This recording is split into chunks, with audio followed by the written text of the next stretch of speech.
한국은 세계에서 아파트 공화국이라는 명성을 갖고 있습니다. 그만큼 아파트의 수가 많고 다양한 디자인의 아파트들이 있습니다. 특히 최근에는 친환경의 흐름에 맞춰 아파트 베란다를 식물로 꾸미는 단지도 많은데요. 자연과 조화를 이룬 아파트의 모습을 보고 우리는 삭막한 도시 속에서도 청명함을 느낄 수 있습니다. 그리고 중국의 한 건설사는 이러한 한국의 친환경 아파트에 큰 관심을 보였습니다. 중국 역시 환경오염과 급속한 도시개발로 인해 친환경은 모두의 관심사로 떠올랐기 때문이죠. 그래서 이 건설사는 중국 내륙의 청두시에 친환경 숲아트 단지를 조성하기에 이릅니다. 총 8개의 아파트에 마치 숲이 수직으로 솟은 듯한 아파트를 구현하여 밖에서 보기에도 예쁘고 집주인이 집 안에서 밖을 볼 때에도 창밖에 바로 숲이 있는 듯한 풍경을 제공하겠다는 아이디어였습니다. 실제로 이것은 중국인들 사이에서도 큰 인기를 끌어 건설사에서 분양했던 826가구는 순식간에 팔려나갔습니다. 그런데 주민들의 입주가 시작되고 예상치 못한 문제가 발생했습니다. 첫째는 아파트 베란다에 심어놓은 식물들이 예상을 뛰어넘을 정도로 너무 잘 자라버린 것입니다. 도무지 통제가 되지 않을 정도로 자란 식물들은 베란다뿐만 아니라 아파트 실내까지 영역을 확장했죠. 게다가 본디 식물이 있는 곳에는 벌레가 꼬이기 마련입니다. 수많은 벌레들이 아파트에 서식하기 시작했습니다. 특히 모기는 아니지만 거대 모기처럼 생겨 사람들에게 혐오감을 불러일으키는 곤충인 각다귀가 아파트 곳곳에서 알을 가기 시작했습니다. 친환경 아파트가 던전으로 전락하는 순간이었습니다. 이곳에 입주하려던 중국인들은 당연히 아기자기한 숲아트에 살고 싶었던 것이지 영화 주만지를 촬영하고 싶었던 것은 아니었을 것입니다. 결국 그들은 건설사에 폭풍 항의를 하여 입주를 취소시켰고 그때부터 아파트 8개 동은 텅텅 비어버렸습니다. 아파트를 돌볼 사람이 없으니 베란다의 정글은 계속 증식하고 정글이 증식하면서 곤충은 더욱 번성하고 이곳에서 스폰된 곤충들은 청두시 전체에 퍼지게 되는 악순환의 던전이 청두시 한가운데에 생겨버렸습니다. 그저 한국을 겉으로만 베끼고 싶어 했지 아무런 기술력도 세심함도 없었던 중국의 업체가 초래한 끔찍한 결과입니다. 한편 중국에는 또 다른 방면으로 상상을 초월하는 아파트가 있습니다. 다음의 아파트 사진을 보면 여느 아파트와 크게 다르지 않은 것을 볼 수 있습니다. 그런데 이 사진을 정말로 자세히 보면 상상하지도 못했던 부분에서 놀랄 수 있는데요. 사진에 보이는 수많은 창문들이 진짜 창문이 아니라 모두 가짜 창문이라는 것입니다. 전부 페인트로 그려진 그림에 불과하죠.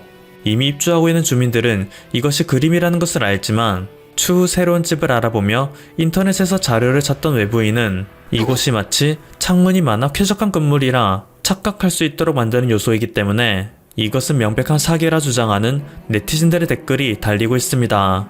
더군다나 혹시 모를 가스 누출 사고가 발생했을 때 가스가 빠져나갈 수 있는 창문이 턱없이 부족하기에 안전상으로도 매우 위험한 설계라는 비판을 받고 있죠. 혹자는 이렇게 물을 수도 있습니다. 어차피 아파트도 결국 건물이니 튼튼하게만 지으면 되지 않느냐. 물론 주거지 안정성이 가장 중요한 문제이니 이런 의문이 틀렸다고 말할 수는 없을 것입니다. 하지만 중국이 여태까지 지은 건물들을 보면 앞선 사례처럼 단순히 개팍하기만 한 것뿐만 아니라 안전성도 매우 떨어진다는 것이 문제입니다. 마철루는 하늘을 찌르듯이 솟은 아주 높은 고층 빌딩을 의미하는 단어입니다. 인구가 집중된 도시에서 토지와 물 등의 자원 활용을 극대화하기 위해 인간이 선택한 건축 양식 중 하나라고 이해할 수 있습니다. 그리고 중국은 이 마철로를 짓는 것에서 세계 최고 수준인 것처럼 보였습니다.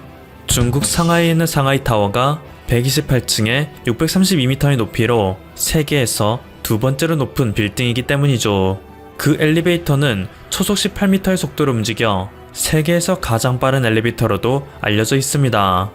중국은 이 상하이 타워를 상징으로 중국 곳곳에 그리고 세계 각지에 중국산 초고층 빌딩들을 짓는 모습을 보였습니다. 몇 년 전에는 57층짜리 건물을 불과 19일 만에 지어 올리는 모습을 보이며 중국의 건축 기술은 세계 최고임을 과시한 바가 있죠. 현재까지 세계에서 가장 높은 건물 100개 중 중국에만 44개의 건물이 있을 정도이니 중국이 건축 기술에 과하다 싶을 수준으로 자부심을 갖는 것은 그리 이상한 일은 아니었습니다. 그런데 최근 중국에서는 이상한 소식이 전해졌습니다.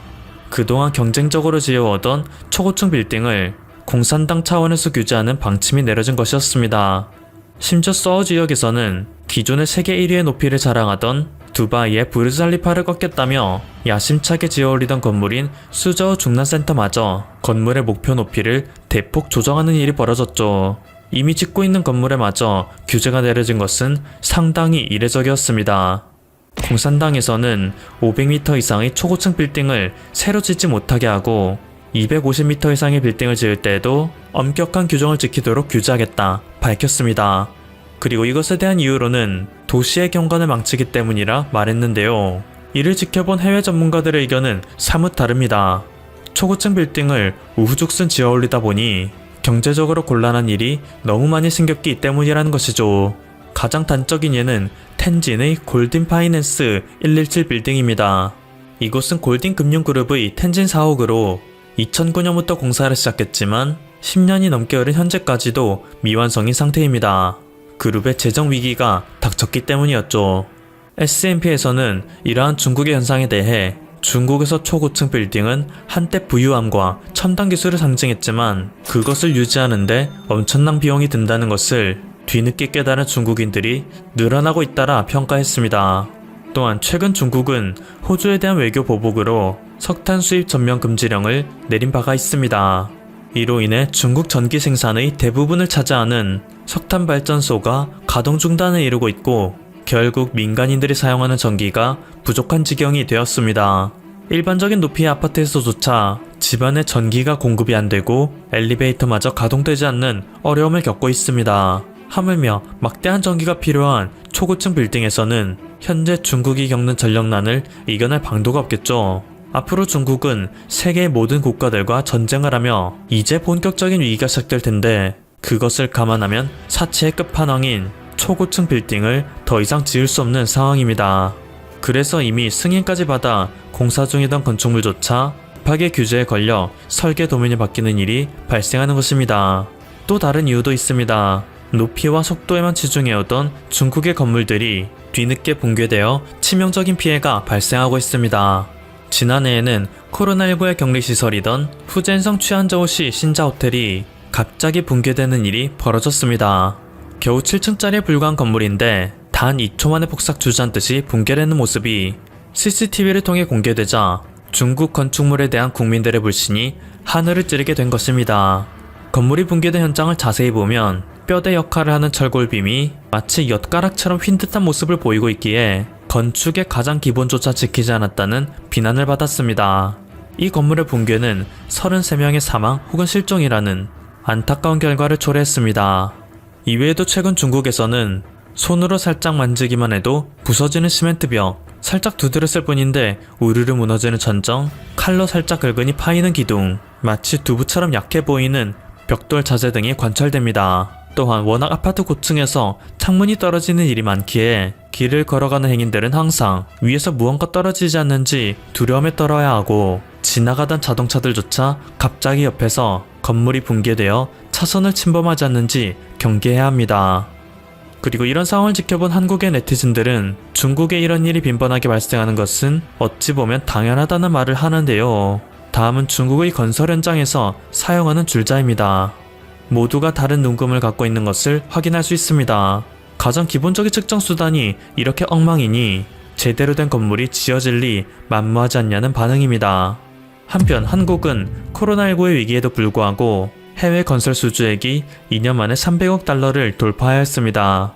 이것은 지난해 말 기획재정부와 국토교통부에서 밝힌 내용으로 원래 2020년의 해외 건설 수주는 코로나19 위기 속의 저유가, 세계 경기 불확실성 증가로 인한 발주 공사 연기 및 감소와 국가별 봉쇄 조치 등으로 부정적인 전망이 지배적인 상황이었습니다. 하지만 멕시코 도스포카즈 정유공장, 파나마 메트로 등 중남미에서 예상치 못한 잭팟을 터뜨렸고 카자흐스탄 알마티 순환도로, 태국 3개 공항 연결 고속철도 등 아시아 지역에서도 막대한 수주를 따냈죠. 반도체, 디스플레이, 조선산업 등에서도 중국은 한국을 이기기 위해 안간힘을 다 썼지만 실패했었는데 건설 산업에서 역시 여지없이 무너지는 모습을 보이며 아직 한국을 이기는 것은 불가능하다는 사실을 여실히 느끼고 있는 오늘날입니다. 지금까지 퍼플튜브였습니다. 여러분의 구독과 좋아요 그리고 알림 설정은 콘텐츠 제작에 큰 힘이 됩니다. 감사합니다.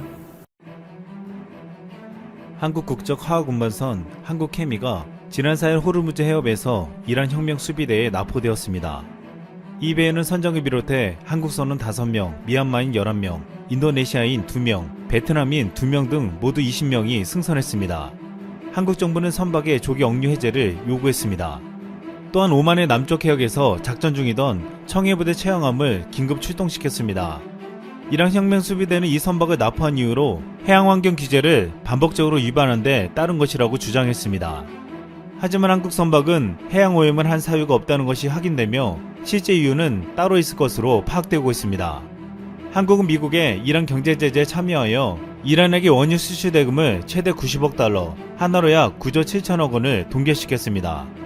이란은 이 돈을 달라고 여러 번 요청했지만 뜻대로 되지 않자 한국 선박을 강제로 납포했다는 것입니다. 이란 테헤란 타임스에 따르면 이란 에스하그 제이르 부통령은 한국에 동기된 자금으로 코로나 백신 등과 맞바꾸는 방안을 한국에 제시하기로 논의했다는 보도도 나왔습니다. 현재 청해부대가 선원 안전을 확인하고 선박 조기 억류 해제를 요청 중이라고 전해졌습니다. 미 국무부 대변인은 이란 정권은 국제사회의 제재 압력 완화를 얻어내려는 명백한 시도의 일환으로 페르시아만에서 항행의 권리와 자유를 계속 위협하고 있다며 우리는 이란의 유조선의 즉각 억류를 해제하라는 한국의 요구에 동참한다고 말했습니다. 일각에서는 이란의 행동이 미국의 군사적 위협과 경제 제재로 위기에 몰리자 약한 한국에 분풀이한 것으로 보기도 했습니다. 우리의 입장에서는 청해부대의 최양함만으로는 이란의 이 같은 행동에 즉각 대응하거나 억제하기는 쉽지 않았습니다. 이러한 상황이 되자 국내에서는 다시금 경항모 도입에 대한 필요성이 제기되며 추진력을 얻고 있습니다. 23년 전 최초 경항모 도입은 논의되어 왔지만 번번이 제동이 걸려 무산되었습니다. 하지만 드디어 지난해 한국 최초의 항공모함을 만들기로 결정되었습니다. 그리고 지난 3일 경항공모함의 조감도가 최초로 공개되었습니다. 한국형 경항모는 미국의 강습 상륙함인 아메리카함처럼 평평한 갑판을 가지고 있었고 영국의 퀸 엘리자베스함처럼 함교가 2개로 되어 있었습니다. 우리 해군은 여기에 수직 이착륙할 수 있는 F-35B 20대를 구입해 배치할 계획을 세우고 있습니다. 그렇게 해서 경항모를 중심으로 제7 기동전단을 2025년 강력한 기동함대로 확대한다는 것입니다. 경항모는 세종대왕급 이시수 구축함, 충무공 이순식급 구축함, 도산 안창호급 잠수함은 물론 KDDX의 호위를 받습니다. 또한 공중에서는 F-35B가 기동함대를 엄호하고 해상조개기와 해상작전 헬기도 전력을 강화시킵니다. 이 같은 한국의 기동함대는 앞으로 영해를 벗어나 아덴만 동중국해 등 원해에서도 한국의 국익을 지키겠다는 것입니다. 그동안 반대론자들은 경항모가 북한의 위협에 대처하는 수단으로 적절하지 않은 무기체계라고 비판했고 경항모는 눈에 띄는 표적이 되어 적의 공격 타겟이 될 수 있다고 말해왔습니다. 게다가 중국과 일본 등 주변국들을 자극하는 요소가 될 수 있다고도 했습니다. 특히 반대론자 중 한 명인 김동현 경남대 극동문제연구소 교수는 한반도 자체가 불침 항모라며 특히 항모에 실리는 전투기 F-35B보다 작전 반경이 300km가량 넓은 F-35A가 있다는 점에서도 경항모 도입은 비효율이라고 설명하기도 했습니다. 또한 정욱식 평화네트워크 대표는 기존 전력으로도 주변국 위협에 대한 억제가 가능한데 경항모로 어떤 작전을 하겠다는 것인지 확실하지 않다고 주장하며 막대한 군비 증강으로 이어질 수 있다고 우려했습니다. 하지만 이런 비판과 반대에도 경항모가 도입되어 전력화되어야 하는 아주 중요한 이유들이 있습니다. 최근 중국은 67,000톤급 중형함모 랴오링함에 이어 동급의 산둥함을 운영 중이며 2030년까지 대형함모를 포함한 총 4척의 항모를 보유할 계획을 세우고 있습니다.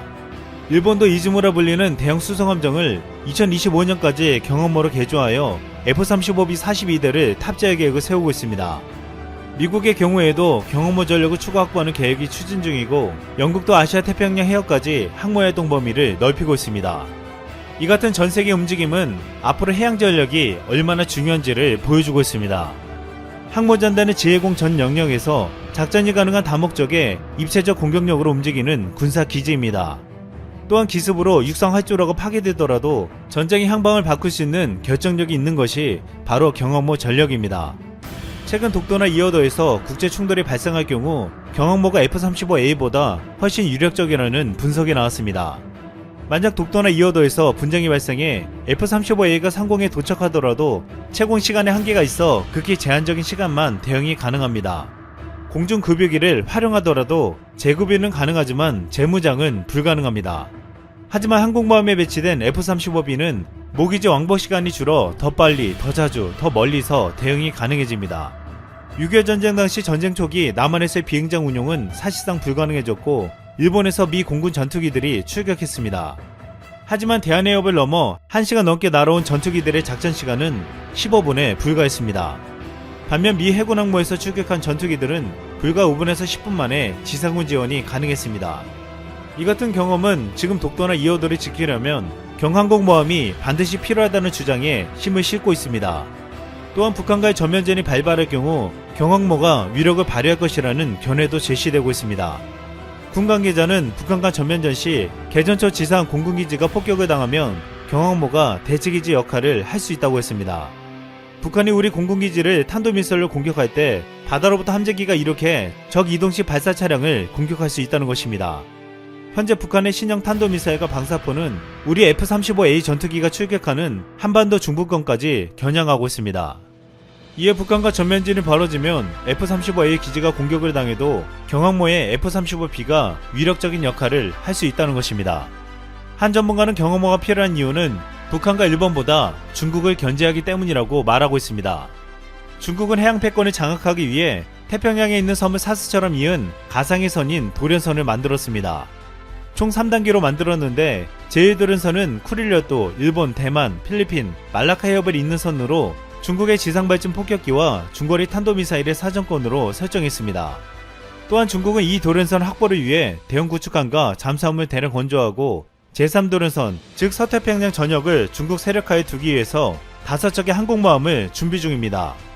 결국 중국은 2030년대 중반이 되면 서태평양에서 미국의 태평양 함대를 밀어내고 패권을 차지할 계획을 세우고 있습니다. 그런데 문제가 되는 것은 중국이 패권을 가져가려는 이곳이 우리의 수출 물동량을 전 세계로 나르는 중요한 길목이라는 것입니다. 일각에서는 중국이 미중 분쟁이 심화되면 이곳을 자신들의 영역으로 가져가서 마음대로 봉쇄할 수 있다고 보고 있습니다. 그렇다면 우리는 가장 큰 피해를 볼 수밖에 없습니다.